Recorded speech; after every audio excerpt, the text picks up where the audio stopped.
SK banquet hall, central bank के सामने, main road, Maripur, Muzaffarpur का एकमात्र बैंक्वेट हॉल है जहां आप बर्थडे पार्टी से लेकर शादी विवाह तक का कर सकते हैं आयोजन। 2500 स्क्वायर फीट का 3 बड़ा हॉल। एसके बैंक्वेट हॉल में seminar, wedding ceremony, kitty party या बर्थडे पार्टी के साथ अन्य आयोजन को किया जा सकता है।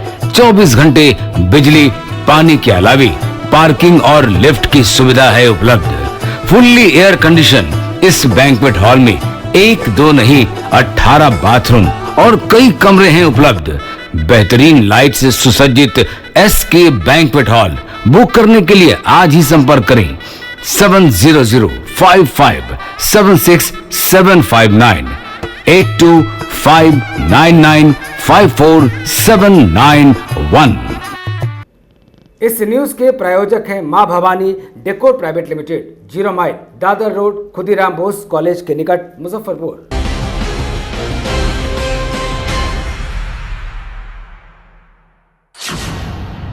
नमस्कार, स्वागत है आपका 10 न्यूज में और दिन भर की तमाम खबरों के साथ मैं हूं आरती सिंह। आगे बढ़ने से पहले आइए नजर डालते हैं आज की खास खबरों पर।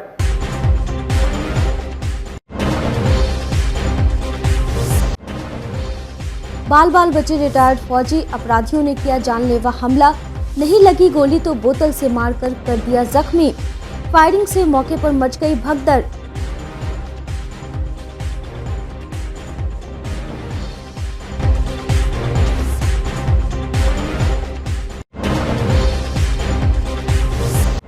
निगम की विशेष बैठक में बजट पास कर निकल गए मेयर, उसके बाद बन गई ऊहापोह की स्थिति।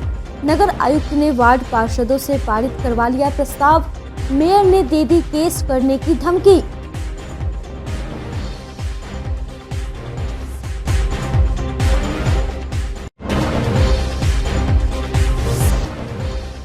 और परीक्षा देने से रोके जाने पर छात्र ने सेंटर के बाहर जमकर मचाया बवाल।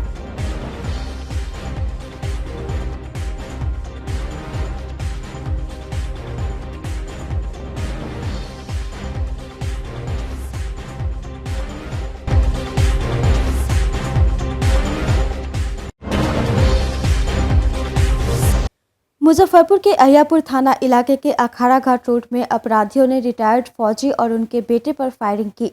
हालांकि वे इसमें बाल बच गए।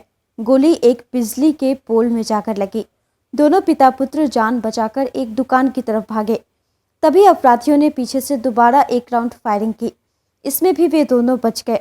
फिर कोल्ड ड्रिंक का टूटा हुआ बोतल फेंक कर मारा, जो रिटायर्ड फौजी के गर्दन के पास लगा। वे जख्मी हो गए। गोलियों की आवाज सुनकर अफरा तफरी मच गई। काफी संख्या में लोग जुटने लगे। यह देखकर अपराधी भाग निकले।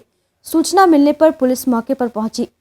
पीड़ित रिटायर्ड फौजी जयप्रकाश ने बताया कि वे अहियापुर के आनंद विहार कॉलोनी के रहने वाले हैं। उनका बेटा सौरभ CBSE की परीक्षा देने गया था। परीक्षा के बाद उसे लेकर बाइक से घर लौट रहे थे, तभी पूर्व से घात लगाए अपराधियों ने हमला कर दिया। पीड़ित ने बताया कि अपराधी 5 की संख्या में थे। सभी ने चेहरे को गमछे से ढका हुआ था। हालांकि इसमें से एक अपराधी की उसने पहचान की है। पुलिस को उसका नाम आशीष बताया है। कहा कि उसका आपराधिक रिकॉर्ड है, पुलिस जांच करेगी तो पता चल जाएगा। पुलिस पूछताछ में उसने किसी विवाद से इनकार किया है, लेकिन पुलिस जांच में सौरभ का स्कूल में विवाद की बात सामने आई है। उसी प्रतिशोध में घटना को अंजाम देने की बात पुलिस बता रही है, लेकिन छात्र और उसके पिता ने बयान नहीं दिया है। घटना के बाद पुलिस मौके का CCTV फुटेज खंगालने में जुटी हुई है, लेकिन अब तक कोई ठोस सुराग नहीं मिला है। रिटायर्ड फौजी का SKMCH में इलाज चल रहा है। आरोपी की तलाश में छापेमारी की जा रही है। मालूम नहीं, मैं स्कूल से इसको लेके आ रहा था अपने बच्चे को मिठनपुरा से। सनशाइन स्कूल में इसका परीक्षा था, वहाँ छुट्टी हुआ है 12:30 बजे। वहाँ से मैं इसको लेकर के मोटरसाइकिल पे आ रहा था। शेखपुर ढाब का जो और नाजिरपुर का वो क्रॉसिंग है, वहाँ पे अचानक से मेरे ऊपर हमला किया गया है। कितने लोग? लगभग 4-5 आदमी थे और वो ठंडा का बोतल वगैरह और पत्थर वगैरह चलाना शुरू कर दिया। मेरे सिर में चोट लगा और बाद में जब मुझे चक्कर आने लगा, मैं मोटरसाइकिल लगा के वो एक क्लिनिक है, गुप्ता क्लिनिक और SNI क्लिनिक, उसमें घुस गया अंदर। अंदर घुसा तो वहाँ पे गेट तक वो पिस्टल लेकर के आया था। अगर वहाँ पे सीसीटीवी है, अगर उस क्लिनिक में उसका देखा जाए तो उस बंदे का पहचान हो सकता है। वैसे नाम उसका आशीष है, आशीष करके नाम है। उसकी मदर शायद इसी SKMCH में नर्स है। अच्छा, फिर क्या हुआ? फिर मैं थाना प्रभारी को वहाँ से फ़ोन किया। फायरिंग क्या राउंड किया? फायरिंग एक राउंड मेरे सामने एक ही राउंड हुआ। अच्छा, उसके बाद में मैं क्लिनिक के अंदर मैं घबराहट में था। क्लिनिक के अंदर से मैं थाना प्रभारी को फ़ोन किया, अहियापुर थाना प्रभारी को। थाना प्रभारी को मैं बोला सर ऐसे ऐसे बात है, मेरे साथ घटना, रोड पे पिस्टल लेकर खड़ा है, आप आइए या किसी को भेजिए। तो वो बोले कि आप थाना पे आइए। मैं बोला कि सर ऐसे ऐसे बाहर पिस्टल लेकर खड़ा है, मुझे गोली मार देगा। तो ठीक है, आप आइए, आपका पोस्टमार्टम हो जाएगा, ये बयान दिया। जिंदा आदमी का पोस्टमार्टम? हाँ, मेरा पोस्टमार्टम करने के लिए बोला, आपका पोस्टमार्टम होगा। अहियापुर थाना प्रभारी, मेरे पास रिकॉर्डिंग है, अगर चाहिए तो मैं दे सकता हूँ। मैं थाना में गया था अभी, थाना में वहाँ से जब मैं अपने जो मेरे भाई वगैरह हैं उनको बुलाया, फिर उनके साथ आया थाना में। थाना में आने के बाद वहाँ पे DSP साहब भी बैठे हुए थे। तो थाना प्रभारी से मिला, थाना प्रभारी बोले कि आप पहले जाइए इलाज करवाइए। तो वही इलाज करवाने में SKMCH आया हूँ। लगभग क्या राउंड फायरिंग हुआ होगा? मेरे सामने एक ही राउंड फायर हुआ। कितने लोग थे टोटल? वो 4-5 आदमी थे। 4-5 आदमी? हाँ, पहचानते जानते हैं? एक लड़का है आशीष करके, वो उसकी मदर यहाँ पे, उसका बाप नहीं है। कहाँ का आशीष? आशीष कहाँ का है उसका एक्चुअली गांव मुझे नहीं मालूम है, लेकिन विवाद किस बात का था? विवाद सर मेरे साथ कोई विवाद नहीं, मेरे बच्चे के साथ शायद स्कूल वगैरह का है। इसके साथ वो मुझे पता नहीं है, लेकिन मेरे साथ कोई विवाद नहीं है। जो हत्या करने की साजिश थी वहाँ पे, क्या किया? वो मतलब एक राउंड फायर कर दिया और हमको मतलब धमकाया है कि तुमको जान से मार देंगे करके। कौन लोग था? आशीष था और मतलब 2-4 उसका दोस्त सब। हाँ, आशीष, गौतम, प्रतीक, शिवम और ये मतलब 2-4 और मतलब थे वहाँ पे मौजूद। ये सब नाजीरपुर के। अहियापुर नाजीरपुर? जी। अच्छा, क्या चाह रहा था? और मतलब जान से मतलब मार देने का इंटेंशन था उस सबका। बोल रहा था कि जान से मार देंगे। और हॉस्पिटल जहाँ पे, यहाँ पे SN राय का जो हॉस्पिटल है, वहाँ पे मतलब हम लोग थे, तो वहाँ पे हम लोग ट्रीटमेंट के मकसद से मतलब हम लोग गए थे कि हाँ अब चोट लगा हुआ था पापा को, तो वहाँ पे ट्रीटमेंट के मकसद से हम लोग गए हुए थे। वहाँ से पिस्टल लेके आया है और मतलब एक राउंड वहीं पे फायरिंग किया है। और फिर मतलब हम लोग हॉस्पिटल में आए हैं, तो हॉस्पिटल पर भी मतलब धमका उमका के मतलब गया है, ढाब की तरफ चला गया है। अच्छा, विवाद किस बात का था? रंजिश किस बात का था? रंजिश था कि वो पहले से मतलब वो सब नशा, मतलब नशे में मतलब हम लोग के इधर मतलब आते हैं, तो हम लोग से मतलब बहसा बहसी था मतलब पहले से ही। और जब हम स्कूल से आ रहे थे एग्ज़ाम देके, तो अचानक से आके हमला कर दिया है मेरे पापा और पहले, और फिर एक बोतल हमको भी लग गया यहाँ पे। वो भी सब सनशाइन का स्टूडेंट है? नहीं, वो सब मतलब पढ़ाई लिखाई नहीं करता है, वो सब छोड़ दिया हुआ है ये सब। मुजफ्फरपुर में 3 बच्चे के पिता ने एक 12 साल की नाबालिग बच्ची के साथ दुष्कर्म का प्रयास किया। घटना गायघाट थाना इलाके के एक गांव की है। इस घटना के बाद गांव में तनावपूर्ण माहौल है। पुलिस ने आरोपी विकास शर्मा को गिरफ्तार कर जेल भेज दिया है। जानकारी के अनुसार लड़की पास के कब्रिस्तान में बकरी चराने के लिए गई थी। आरोपी विकास कब्रिस्तान की झाड़ी में उसके साथ दुष्कर्म करने का प्रयास करने लगा। बच्ची के विरोध करने पर आरोपी ने उसे जमीन पर पटक दिया। इसके बाद उसके साथ जबरदस्ती करने लगा। शोर मचाने पर बच्ची की चाची दौड़ी भागी मौके पर पहुंची। वहां पहुंची तो उसके होश उड़ गए। देखा कि आरोपी बच्ची के साथ दुष्कर्म करने का प्रयास कर रहा था, जिसके बाद उसे पकड़ा गया। इसके बाद लोगों ने उसकी जमकर पिटाई भी की। वहीं घटना की सूचना गायघाट पुलिस को दी गई। सूचना पर पहुंची गायघाट पुलिस ने आरोपी को हिरासत में ले लिया। इसके बाद उसे थाने लाया गया, जहां उससे पूछताछ की गई है। आरोपी गायघाट इलाके का रहने वाला है। उसकी साइकिल की दुकान है। उसके खिलाफ बच्ची के पिता ने FIR दर्ज कराई है। इधर आरोपी विकास शर्मा को पुलिस ने न्यायिक हिरासत में भेज दिया है और पीड़ित लड़की का कोर्ट में 164 का बयान कराने में जुट गई है। सर, मेरी एक छोटी बहन है, वो बकरी चलाने के लिए जो है न जा रही थी चौर में। तो ये बंदा वहाँ पे पहले से ऑलरेडी खड़ा हुआ था, ठीक है। तो उसका मुंह दाब के और उसको झाड़ी में ले जाने की कोशिश कर रहा था। तो उसके पीठ पे ही मेरी चाची जान ने देख लिया उसको, तो उसको दबोचने की कोशिश किया। तो वो लड़का ने क्या किया, उसका मुंह जांच के उसके सीने पे चढ़ के ज़बरन रेप करने की कोशिश कर रहा था। तो मेरी चाची ने उसको पकड़ लिया और उसको बचा लिया लड़की को जी। और उसके बाद उस लड़के को पकड़ के लाए हम लोग, और उसके बाद नज़दीकी थाना गायघाट में हम लोग सूचित करे तो वहाँ से इंस्पेक्टर लोग आए और उसको पकड़ के ले गए। आरोपी कौन है, क्या नाम है उसका? जी आरोपी का नाम है विकास शर्मा जी, रहने वाला वो हनुमान नगर का है शादीशुदा है जी, 2 बच्चे का बाप भी है वो। कब ऐसा किया है? जी सर। तो क्या मतलब ये पहले से जाता होता था, क्या होता है? जी नहीं सर, पहले से तो सर नहीं जाता था, लेकिन सर मैं इसको कल के डेट में मालूम पहले से चला। नियत गंदा किया हुआ था। जी सर शायद, हाँ पहले से नियत गंदा करे हुआ था, जभी तो पहले से खड़ा हुआ था वहाँ पे। वो इंतज़ार कर रहा था कि बच्ची आएगी और इसको जो है ना इसके साथ हम गलत व्यवहार करेंगे। बराबर जाता था, जाती थी बकरी चलाने? जी बराबर जाती है। मामला प्रतीत हुआ कि उस लड़की के साथ 12 साल की लड़की है, उसके साथ ये लोग एक लड़का गया और झाड़ी वहाँ था कब्रिस्तान के बगल में, उसको मुँह दाब कर झाड़ी में खींच के ले जाने के थी बलात्कार का प्रयास किया। तब तो उसके चाची पीछे से पहुँच गई चिल्लाने पर, वो बकरी चरा रही थी, बस जाकर उसको पकड़ लिया, पकड़कर पुलिस को खबर किया, पुलिस जाकर ले आया।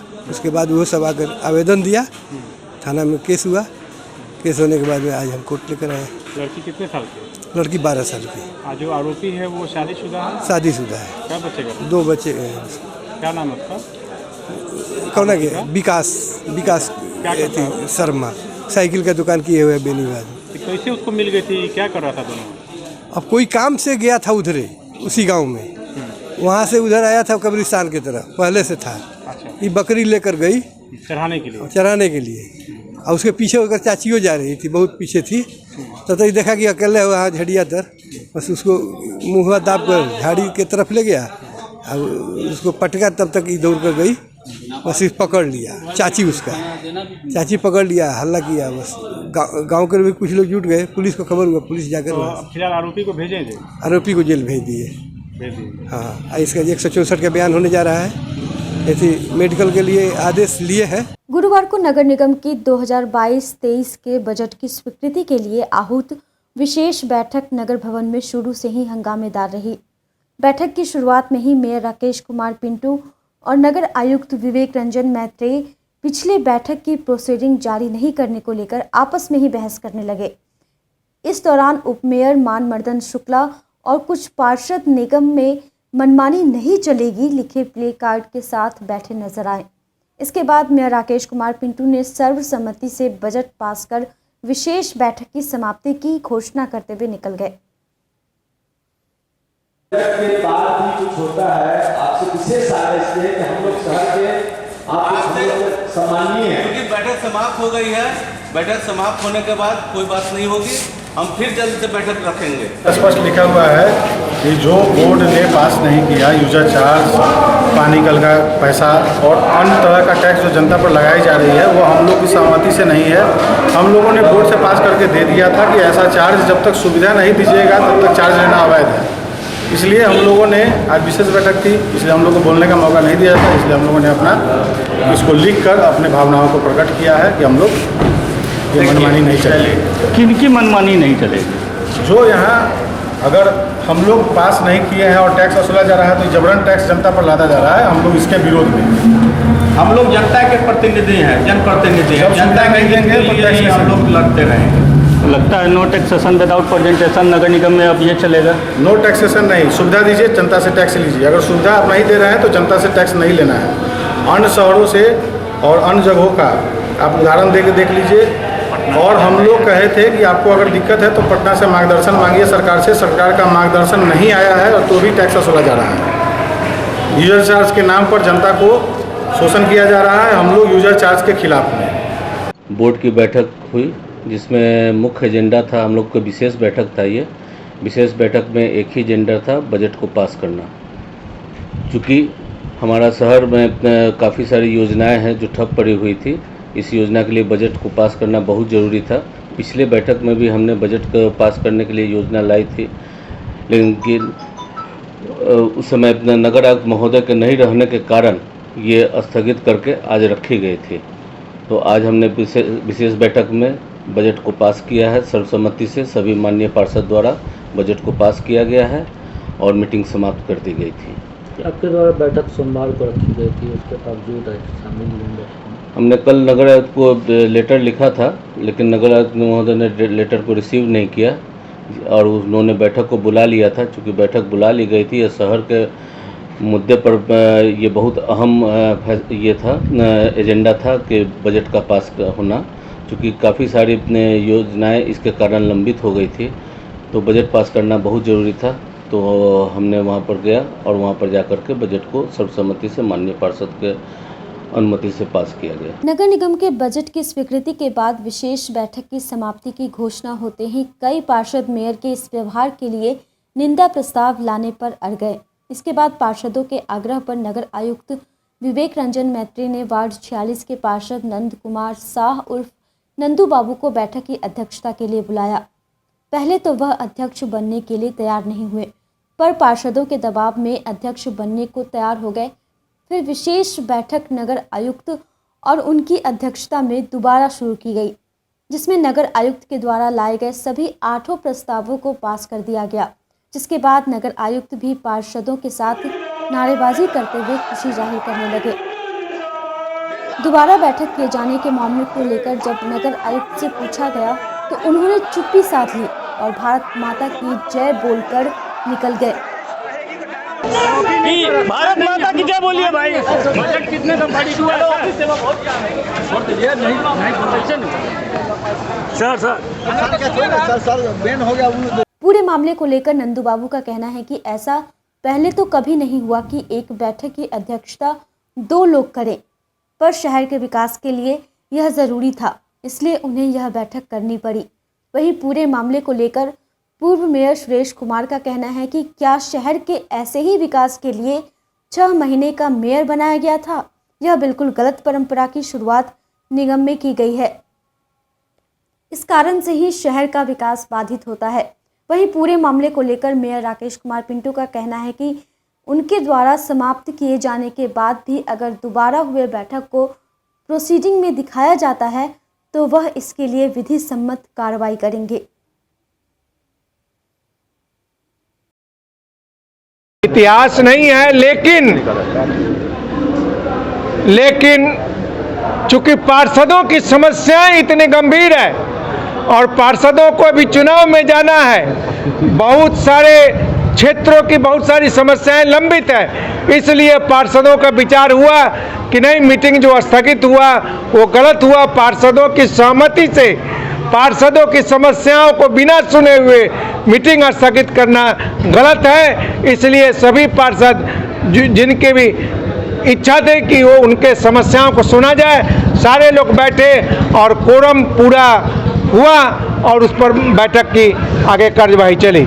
जिस विकास की बात को करके आप लोगों ने मेयर का पद दोबारा से सृजित करवाया, नए मेयर को बनवाया, अब लगता है विकास बाधित कौन कर रहा है? विकास बाधित निश्चित रूप से पहले जो आज 20 साल से जो शहर के विकास को बाधित करते आ रहे हैं, उन्हीं के इशारे पर मैं पहले से भी कहता आया हूँ कि एक आदमी पूरे तालाब को गंदा कर रहा है।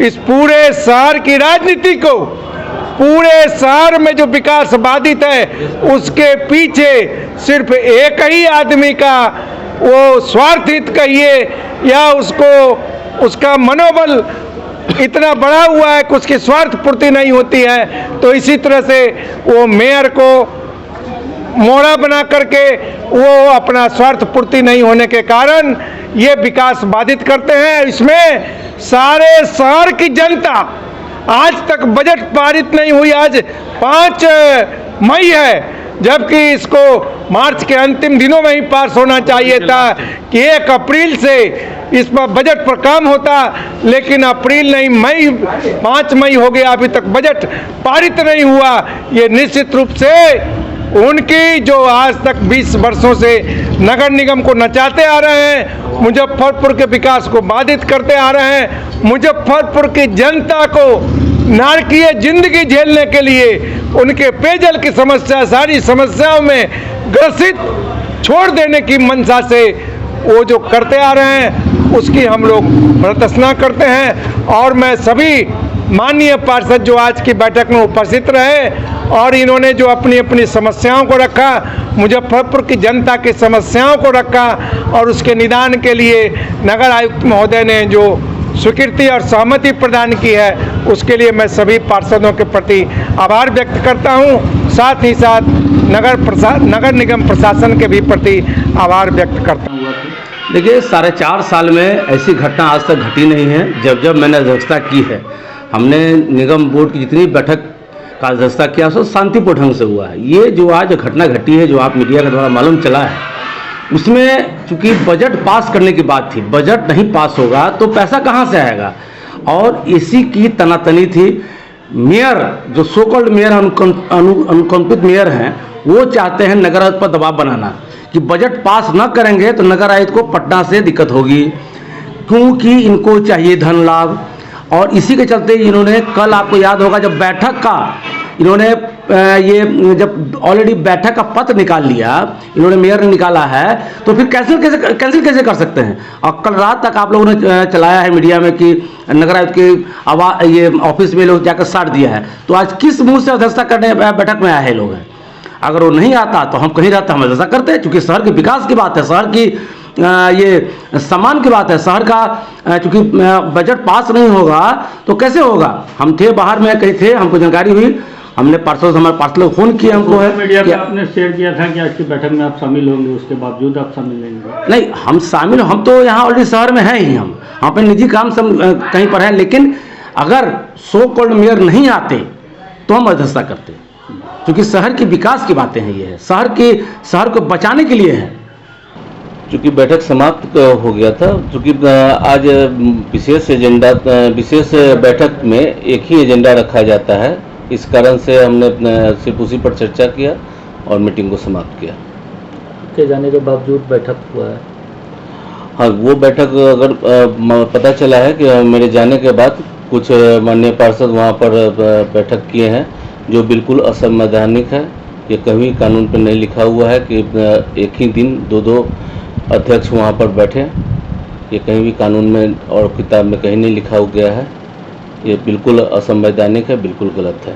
8 प्रस्ताव उसमें पारित भी किए गए, उन प्रस्तावों का क्या हो? जो भी प्रस्ताव पारित हुए हैं, तो जो कि मीटिंग वो असंवैधानिक है, उन लोग के द्वारा जो मीटिंग लाया गया वो असंवैधानिक है, इसलिए पारित हुआ नहीं हुआ। इसमें वो जो भी पारित किए वो भी असंवैधानिक हुआ। कर्मचारियों का 7वां वेतन, कर्मचारियों का 7वां वेतन हम लोगों ने पिछले बैठक में ही पास कर दिया था। इसमें नया से एजेंडा ला करके पास करना, ये लोग जानबूझ करके ये कर रहे हैं, जबकि उनको ज्ञात होना चाहिए कि विगत जो बैठक हम लोग ने बोर्ड की रखी थी, उसमें हम लोगों ने अन्याय में ये क्वेश्चन उठा था, और संतोष महाराज जी ये क्वेश्चन उठाए थे, और सब सम्मति से उसी दिन पारित कर दिया गया था। ये कर्मचारीगण भी बहुत अच्छी तरह से जानते हैं। आगे कोई कार्रवाई आपकी तरफ से? अगर मान लीजिए वो लोग अगर जो बैठक बुलाए हैं, क्योंकि एक दिन में दो अध्यक्ष अध्यक्षता नहीं कर सकते हैं, और उन लोगों के अध्यक्षता करने का कोई प्रश्न ही नहीं होता है। चूँकि बैठक समाप्त हो गई है, उसके बाद वो लोग अध्यक्षता करके बैठक को शुरू किए, ये बिल्कुल गलत था। आगे हम अगर ऐसा कुछ होगा तो अगर प्रोसीडिंग नगर आयुक्त द्वारा निकलेगा उनके लिए, तो हम कानूनी कार्रवाई करवाएंगे। हम जाएंगे हाईकोर्ट तक जाएंगे, इसके लिए हाईकोर्ट से अपना न्याय मांगेंगे। शहर के चैपमैन हाई स्कूल के बाहर एक छात्र ने जमकर हल्ला हंगामा मचाया। इस दौरान मौके पर भारी भीड़ जुट जाने से अफरा तफरी की स्थिति बन गई। बताया गया कि गुरुवार को मैट्रिक के कंपार्टमेंटल की परीक्षा थी। छात्र परीक्षा देने पहुंचा, लेकिन लेट होने की वजह से उसे स्कूल के अंदर प्रवेश नहीं करने दिया गया। इससे आक्रोशित होकर वह हल्ला हंगामा करने लगा। स्थानीय लोगों ने छात्र को समझाने की काफ़ी कोशिश की। छात्र कटरा थाना क्षेत्र के बखरी हाई स्कूल में पढ़ने वाला बताया गया। उसने कहा कि सुबह में बारिश हो रही थी, 9:30 बजे स्कूल में एंट्री टाइम बनाया गया है, लेकिन वह बारिश की वजह से आधा घंटा लेट पहुंचा।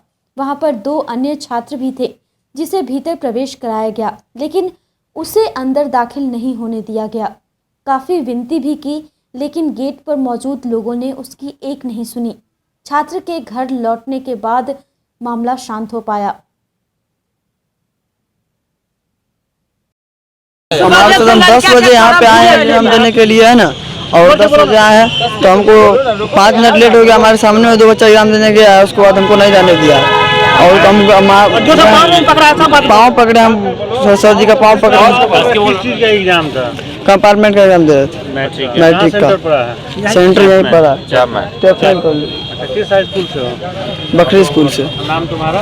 हमारा नाम मोहम्मद रूमी, घर राजाड़ी वाक कटरा था। आने के बाद क्या हुआ है? यहाँ आने के बाद ये हुआ कि हम आए थे तो हमारे सामने 10 बजे आए। एंट्री टाइम क्या था? 9:30 था। फिर क्या हुआ? फिर वो हमारे सामने 2 लड़का गया था, उसके बाद हम आए तो हमको नहीं जाने दिया। उसके बाद बारिश हो रही थी, बारिश में लेट हो गया और रास्ता ही जाम था। 50 किलोमीटर दूर से है। आगे क्या हुआ है? आगे हुआ कि हमको नहीं जाने दिया, हम पैर भी पकड़े हैं, डंडा चलाने लगा, आके गाली बकने लगा, जो लोग बोला हमारे साथ। एक लेडीज गाली, प्रशासन लेडीज पुलिस गाली दी। मॉनसून ने गुरुवार को जिले में दस्तक दी। सुबह से ही बादल छाए रहे और रुक रुक कर रिमझिम बारिश हुई।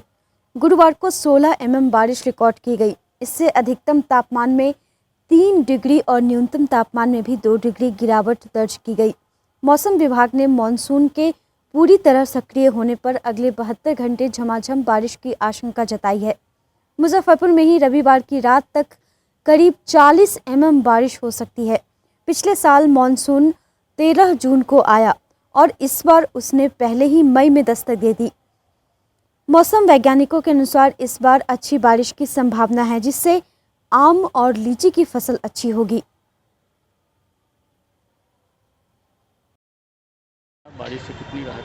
गर्मी से बहुत राहत मिली है। ये वर्षा होने से गर्मी से बहुत राहत मिली है। चारों तरफ धूल कण, स्मार्ट सिटी के काम से, सीवरेज के काम से शहर में धूल कण से लोग परेशान थे। लेकिन वर्षा होने से यह हुआ कि प्रदूषित जो था पूरा शहर वो बहुत अच्छा हुआ, सुंदर हुआ और हरियाली का जो है से इसके मामले भी घटेगा लगता है कि जो है से हाँ जो है ये वर्षा है, ये मौसम जो है ये पहले आ गया है, जबकि कुछ दिन के बाद नहीं। ये सौभाग्य है हम लोगों को शहरवासियों को कि वर्षा पहले आ गई, क्या कहते हैं मानसून पहले आ गई। की बारिश जो मानसून लग रहा है कि मानसून बहुत पहले आ जाएगी। आज की बारिश से आज पूरे ज़िले के अंदर जहाँ जहाँ बारिश हुई यहाँ पे हरियाली दिख रहा है। जितने भी धूलकण उड़ रहा था आज धूलकण से राहत मिला है, जिसके कारण पेड़ पौधा भी बहुत हरियाली में दिख रहा है। और आम लीची का जो फल जो काफ़ी सूख रहा था, लीची का जो पेड़ पत्ते सूख रहे थे, लीची जो फल सूख रही थी, आज वो उसमें हरियाली आ गई है। लीची का जो पौधा जो फल लगेगा वो आने वाले दिन में लोगों को खाने के लिए मिठास बढ़ गया है। इस पानी से मिठास बढ़ गई, लीची की मिठास बढ़ गई है। शहर का प्रदूषण भी बहुत कम हो गया है। जो धूलकण जो जितनी भी रोडें कटी हुई थी, जो भी चल रहा था सारे, तो उससे भी धूलकण से राहत मिला है, बहुत सारा राहत मिला है। कहा जाता है कि साहित्यकार, पत्रकार, समाज सेवी और जन सेवा से जुड़े लोगों की कोई जाति धर्म नहीं होती। इन्हें पूरे समाज की चिंता रहती है और यही कारण है कि सभी वर्गों का इन्हें साथ भी मिलता रहता है। कुछ ऐसा ही देखने को मिला गुरुवार को आयोजित समाज सेवी साहित्यकार सुरेश अचल की पुण्यतिथि पर। तिलक मैदान रोड स्थित उनके प्रतिमा स्थल पर आयोजित 29वीं पुण्यतिथि समारोह में पक्ष विपक्ष के नेता एक साथ नजर आए। चाहे भाजपा के प्रदेश अध्यक्ष संजय जायसवाल हो या राजद के विधायक अनिल सहनी, सभी ने एक साथ माल्यार्पण कर श्रद्धासुमन अर्पित किया। सुरेश अचल स्मारक समिति की ओर से आयोजित समारोह में राजद नेता गणेश भारती, भाजपा जिलाध्यक्ष रंजन कुमार, मेयर राकेश कुमार पिंटू सहित शहर के कई नेता, साहित्यकार एवं प्रबुद्धजनों ने शामिल सुरेश अचल को श्रद्धांजलि अर्पित की। हालांकि बारिश के कारण कार्यक्रम में कुछ देर का व्यवधान भी हुआ, मगर लोगों को इससे कोई फर्क नहीं पड़ा। समारोह को संबोधित करते हुए भाजपा के प्रदेश अध्यक्ष संजय जायसवाल ने कहा कि बिना कुछ कामना के जो समाज की सेवा करता है वह व्यक्ति कभी नहीं मरता। स्वर्गीय अचल भी ऐसे ही थे। उन्होंने कहा कि शहर में बहुत सारे नेता और साहित्यकारों का जन्म हुआ है, हमें उनके व्यक्तित्व और कृतित्व को उजागर करने की ज़रूरत है। वहीं मंत्री प्रमोद कुमार ने कहा कि सुरेश अचल समाजवादी नेता और प्रखर कवि रहे। विधायक अनिल सहनी ने कहा वे स्वर्गीय अचल के बताए रास्ते पर ही चल रहे हैं। मौके पर पूर्व कुलपति डॉक्टर रिपुसूदन श्रीवास्तव सहित कई लोगों ने स्वर्गीय अचल को श्रद्धांजलि दी। कार्यक्रम के अंत में स्वर्गीय अचल के पुत्र पूर्व उप मेयर विवेक कुमार ने धन्यवाद ज्ञापन किया। समाजवादी के बहुत अच्छे नेता थे, राष्ट्रवादी विचार के भी थे और समाज के विभिन्न क्षेत्रों में, काव्य के क्षेत्र में, साहित्य के क्षेत्र में, हर क्षेत्र में जुड़े हुए थे।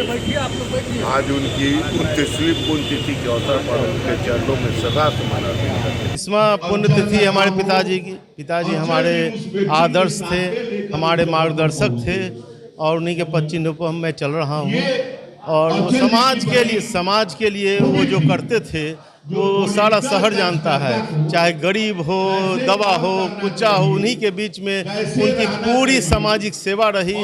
और साहित्य के क्षेत्र में भी, कविता के क्षेत्र में भी उन्होंने जो लिख दिया है वो समाज के लिए मील का पत्थर है।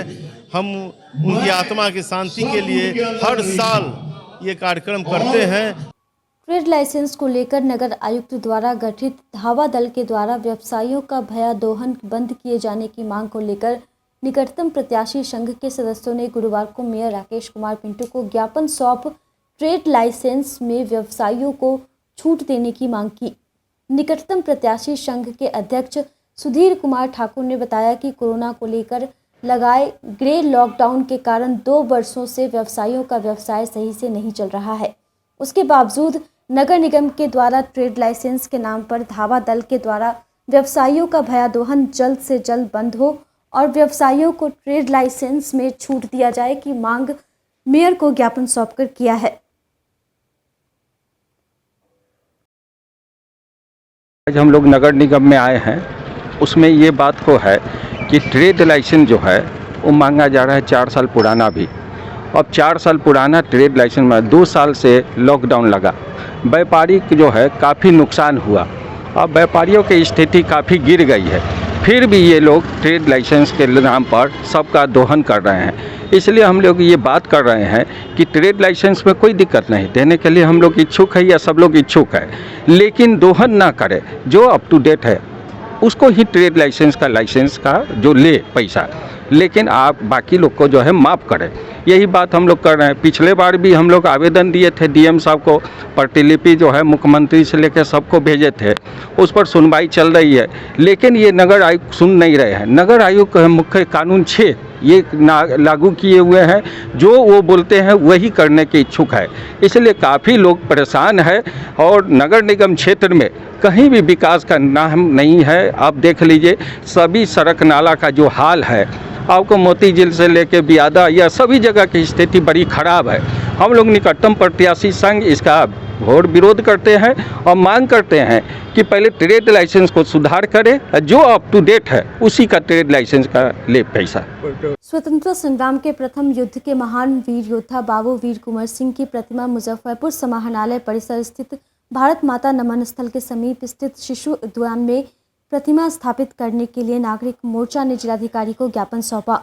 मोर्चा के महासचिव मोहन प्रसाद सिन्हा ने कहा कि ज्ञापन के माध्यम से जिलाधिकारी ने मांग की है कि समाहरणालय परिसर स्थित वर्षों पहले बने शिशु उद्यान पार्क आज बिल्कुल उपेक्षित है। उसी पार्क में बाबू वीर कुंवर सिंह की प्रतिमा स्थापित की जाए और उस पार्क का नाम वीर कुंवर सिंह पार्क रखा जाए।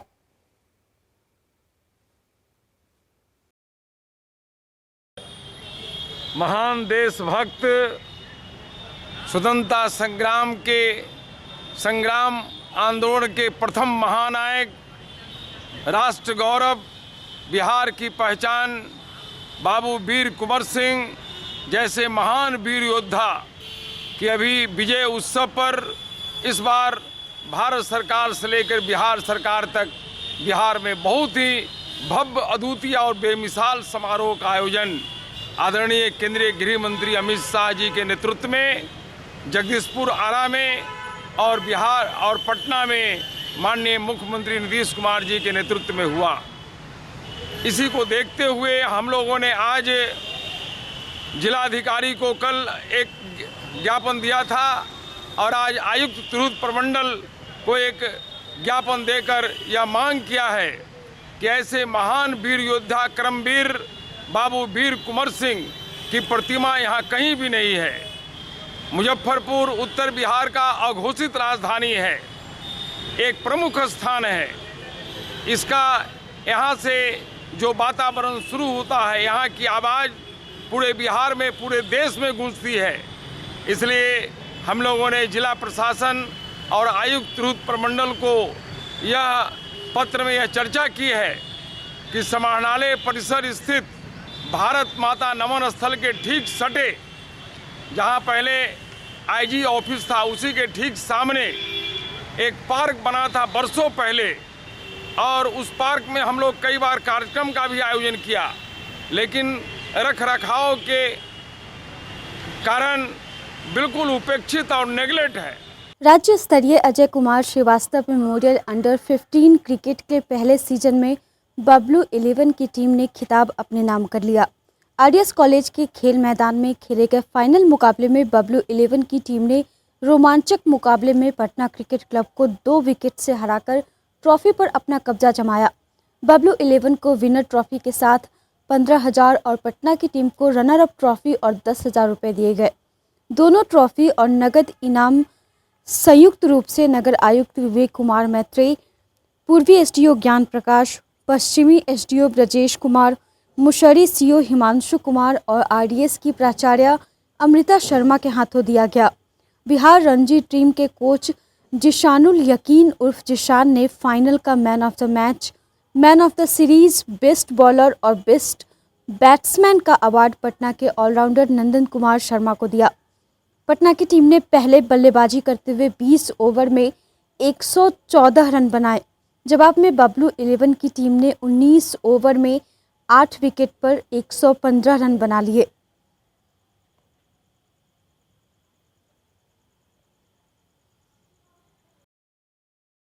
आरडीएस कॉलेज के मैदान में प्रथम अजय कुमार श्रीवास्तव क्रिकेट टूर्नामेंट का आयोजन किया गया था बबलू 11 क्रिकेट एकेडमी के तत्वाधान में, जिसमें 16 टीमें ने भाग ली थी और 8 टीमें बाहर की थी, जिसमें पटना, समस्तीपुर, सारण, छपरा, नेपाल, बेतिया, चंपारण जैसी टीम खेल रही थी। 8 टीमें मुजफ्फरपुर की ज़िले की टीम थी, जिसमें 2 टीम प्रतियोगिता के अंत में फाइनल में पहुंची थी, जिसमें बबलू 11 की टीम मुजफ्फरपुर से और दूसरी टीम वाईसीसी पटना की टीम फाइनल में पहुंची थी। काफ़ी संघर्षपूर्ण मुकाबला हुआ था, रोचक मुकाबला हुआ था, जिसमें मुजफ्फरपुर बबलू 11 की टीम 2 विकेट से विजयी हुई थी। और टूर्नामेंट के हमारे जो भी स्पॉन्सर और जो भी मुख्य अतिथि थे, उसमें से हमारे विजेता टीम को 15,000 रुपया नगद इनाम और 10,000 रुपया रनर टीम को दिया गया। मुख्य अतिथि हमारे नगर आयुक्त विवेक मैत्रेय साहब थे, साथ में एसडीओ पूर्वी, एसडीओ पश्चिमी, अंचलाधिकारी मुशर्री, भाजपा नेता केपी पप्पू, राजद के प्रदेश महायुवा सचिव मनोज राय जी, पराशर हॉस्पिटल के डायरेक्टर डॉक्टर ब्रजेश कुमार हमारे मुख्य अतिथि थे। SK banquet hall central bank के सामने मेन रोड माड़ीपुर मुजफ्फरपुर का एकमात्र बैंक्वेट हॉल है, जहां आप बर्थडे पार्टी से लेकर शादी विवाह तक का कर सकते हैं आयोजन। 2,500 स्क्वायर फीट का 3 बड़ा हॉल। एसके बैंक्वेट हॉल में seminar, wedding ceremony, kitty party या बर्थडे पार्टी के साथ अन्य आयोजन को किया जा सकता है। 24 घंटे बिजली पानी के अलावा पार्किंग और लिफ्ट की सुविधा है उपलब्ध। फुल्ली एयर कंडीशन इस बैंक्वेट हॉल में 1, 2 नहीं 18 बाथरूम और कई कमरे हैं उपलब्ध।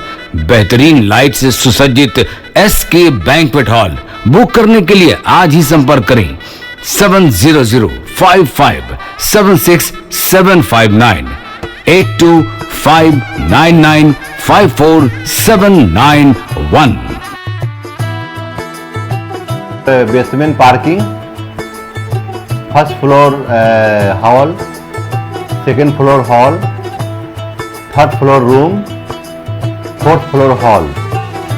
एरिया वाइज एक फ्लोर का एरिया 2500 स्क्वायर फीट है फर्स्ट फ्लोर का, सेकेंड फ्लोर का भी सेम है, थर्ड फ्लोर का भी सेम है, फोर्थ फ्लोर का भी सेम है। इस मैरिज के लिए सबसे अच्छा है, क्योंकि बड़ा एरिया आप चाहे तो 1000 आदमी का भी पार्टी इसमें कर सकते हैं, 500 का भी कर सकते हैं, 200-100 का भी करना हो, कोई बर्थडे करना हो, कोई भी पार्टी करना हो तो आप इसमें आराम से कर सकते हैं, क्योंकि 3 हॉल है एक साथ में, तो आप बड़ा से बड़ा भी पार्टी इसमें कर सकते हैं।